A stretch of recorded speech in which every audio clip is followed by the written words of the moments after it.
Stop worrying, it's killing you. Hi, I'm Jason Cole. I'm the pastor here at Regal Heights Church, and we're here doing our video devotional blogs. And today we're going to be talking about worry.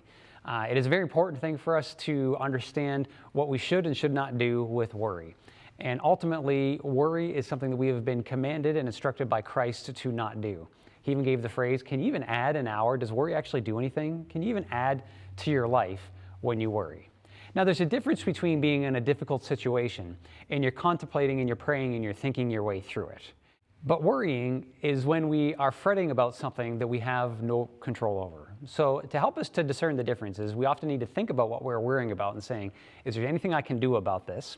Is there anything I can get anybody else to do about it? And is there anything that God can do about it? This is why we're not to worry about things, but instead to pray about things, to thoughtfully and prayerfully go through our daily lives, to come up with an action plan so that we're not left with these, our thoughts controlling our lives, but that our prayer is controlling those thoughts. It's putting the horse back before the cart. As Jesus commanded us not to worry, and the reason for that is because it puts us down for no good reason. We are often worry is our most pessimistic thoughts are ruling our mind, and that should not be. You know what? There is a time to be pessimistic. There is a time to grieve. There is a time to deal with difficult circumstances.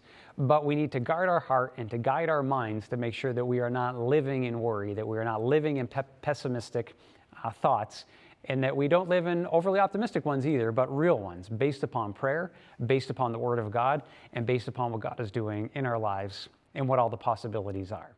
And worrying also takes up valuable prayer time and valuable fellowship with other people to help you through the solutions that you need to come to.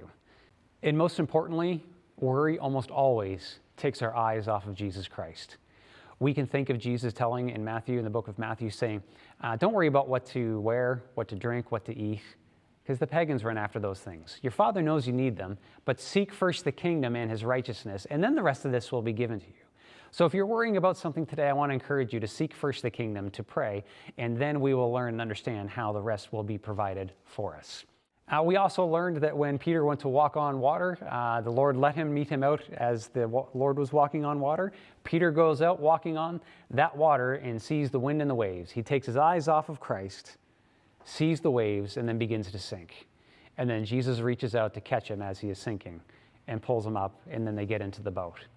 See, worrying takes our eyes off of Christ and puts a hyper attention on the things that are directly under God's control, but that we don't trust that He's going to work with. So I want to encourage you today that as you deal with worry in this world here today, make sure you understand that it's different than grief. It is different than mourning. It is taking an overly pessimistic view where you're not consulting Christ in the middle of your difficulties. So I want to encourage you to pray and to search the Scriptures for the things and the difficulties that come across your mind, and that God would give you the wisdom to know what things you can do about it, what things to leave in His hands, and what things to just let go. I hope this encourages you today. So as you go, we're going to pray for you that you can get worry under control and that you can live a life that is determined by the vision and mission of Jesus Christ.